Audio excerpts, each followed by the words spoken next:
आई आपल्याला कुत्र्याचं पिल्लू घ्यायचं का? कशाला? तू आहेस ना बे कुत्रा. सकाळी उठल्यावर मी त्याला फिरायला घेऊन जाईल.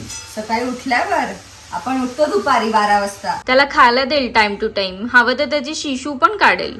टाइम टू टाइम तुम्ही त्याला खायला देणार? तुमचं टायमिंग असो का? हा प्लीज नाही, मी सगळं करेल त्याचं. काय सगळं करणार तू?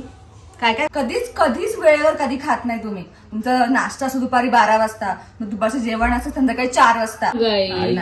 नाही अजिबात नाही. ताट आणा औषधाचं. ए बघ कोण आलंय. काकूला हँडशेक दे. अगं माझी सोनोडी. आई मला जेवायला दे ना. जेवायला घे स्वतःच. नमस्कार करून दाखव. नमस्कार. हे घे खायला, आपल्याला खायला घे खायला. आज व्हेरी गुड बच्चा, व्हेरी गुड. इतका हुशार आहे ना, खूप हुशार आहे. लिओ एबीसीडी बोलून दाखव. अगं माझी बबडी.